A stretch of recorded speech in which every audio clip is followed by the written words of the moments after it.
Hello మామా bros, ఈరోజు మనం ఇంకో ఆడిషన్కి వెళ్తున్నాం. అది మనకి ఆడిషన్ కాల్ మండే వచ్చింది. వాళ్ళకి నేను ప్రొఫైల్ షేర్ చేశా. వాళ్ళు సెలెక్ట్ చేసి రమ్మన్నారు. బట్ మనకి మండే వేరే షో ఉండటం వల్ల వెళ్ళలేకపోయా. సో ఈరోజు మనం వెళ్తున్నాం. మళ్ళీ వాళ్ళకి మెసేజ్ చేశా అనమాట, can I come tomorrow for the audition అని. వాళ్ళు ఓకే అన్నారు. సో ఈరోజు మనం ఆడిషన్కి వెళ్తున్నాం. అక్కడ వెళ్ళిన తర్వాత ఏం జరిగిద్ది అనేది మీకు చెప్తా, రెడీగా ఉండండి. మనం అయితే లొకేషన్కి స్టార్ట్ అయి వెళ్తున్నాం. లొకేషన్కి రావడం కొంచెం కన్ఫ్యూజ్ అయినా మామ, ఎక్కడ అని వెతుకుతున్నా. పక్కన వాళ్ళని అడిగితే దొరికింది లొకేషన్ అయితే.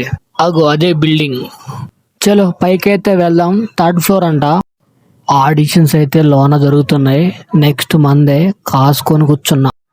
ఇప్పుడే ఆడిషన్ అయితే ఇచ్చిన, మన 100% అయితే మనం ఇచ్చినాం. వాళ్ళు అప్డేట్ చేస్తామని చెప్పారు. వాళ్ళ మూవీ దసరా తర్వాత స్టార్ట్ అయ్యిద్దంట. సో మనం సెలెక్ట్ చేస్తారా లేదా అని మనం వెయిట్ చేసి చూడాలి. మన 100% అయితే మనం ఇచ్చినాం. Let's see what will happen అని. మామ మీకు లొకేషన్ చెప్పలే కదా. లొకేషన్ వచ్చేసి హైదరాబాద్లోనే కమలాపూరి కాలనీ. అక్కడే జరుగుతున్నాయి ఆడిషన్స్. నెక్స్ట్ వీడియోలో మళ్ళీ కలుసుకుందాం. Just subscribe.